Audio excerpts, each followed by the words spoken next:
Things were looking bad down in Pigeon Creek.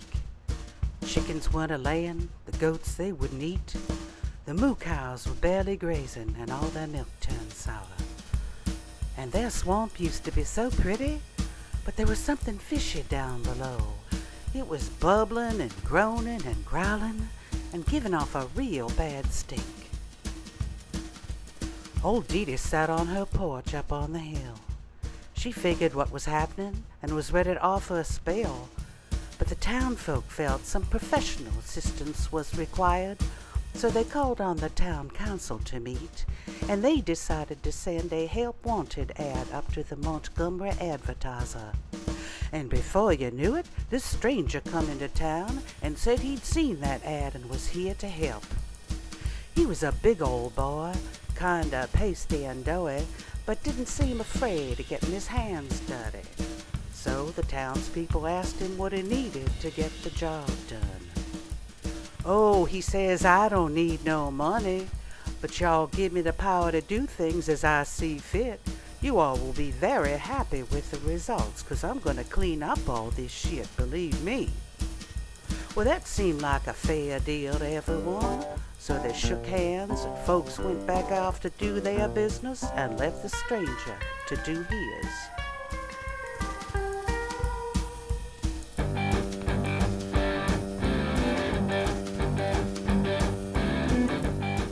Well, you always want to give someone a fair shot if they're new on the job.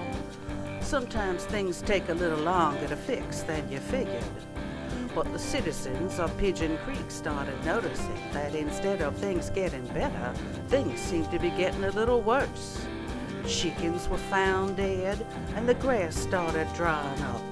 The cows started looking real mean and wouldn't let anyone lay a hand on them.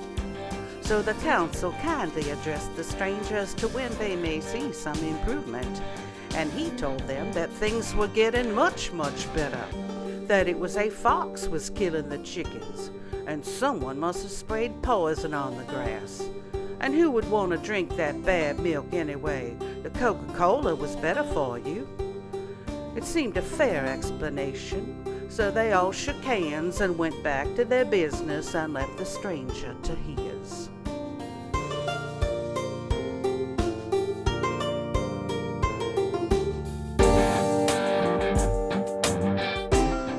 Ol Didi wasn't bothered by any of this. Her chickens were provided the finest eggs, and her goats happily frolicked in the sweet grass up on her hill. So she rocked on her porch, smoking her pipe and humming to herself, warily keeping an eye on the developments occurring downwind. But sure enough, it became obvious that old swamp was getting bigger and more nasty. And truly strange things were happening to some folks. Teacher Joellen quit a job because she said the children no longer minded. Vern Trotter swung a shovel at his farmhand Pepe. 3 young women left town, rumored in the family way. And 6-year-old little Luke was using such bad words the devil himself was taken back. The chickens started mooing, the goats took up clucking, and the cows stole a truck and drove clear into the next county.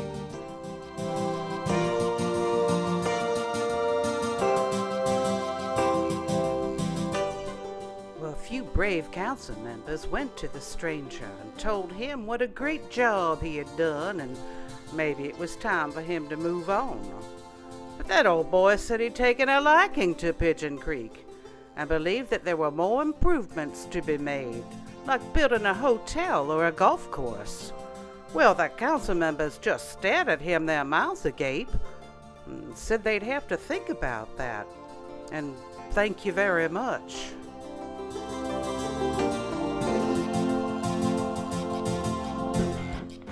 Well, that night as Ol Didi was getting ready for bed, she looked out her window and saw near the whole town coming up the hill through her trees. The mayor stepped forward and said, "Mrs. Didi, we need your help.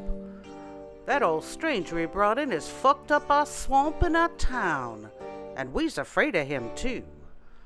Could you see a way to help us get rid of him?"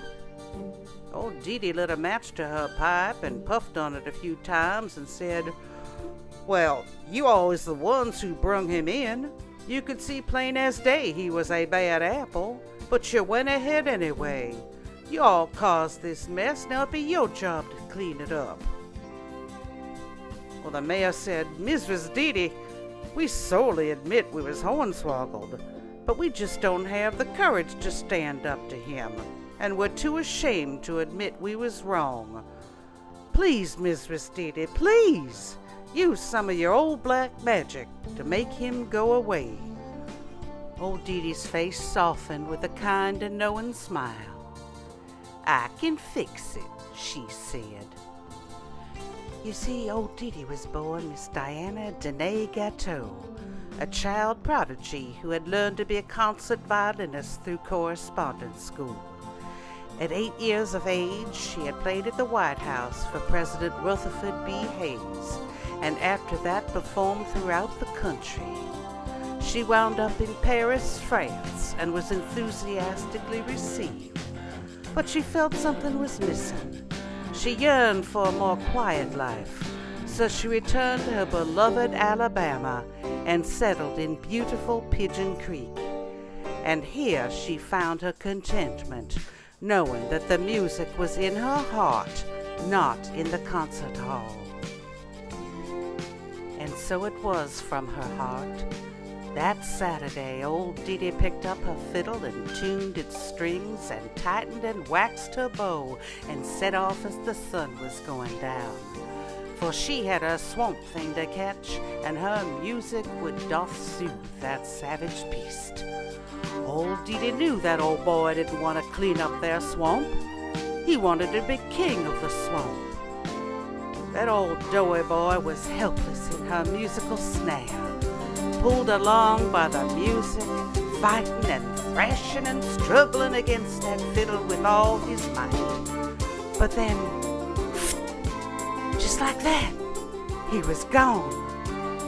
For deep in that night, he up and disappeared in a teeny little puff of smoke, and was not seen nor heard from ever again.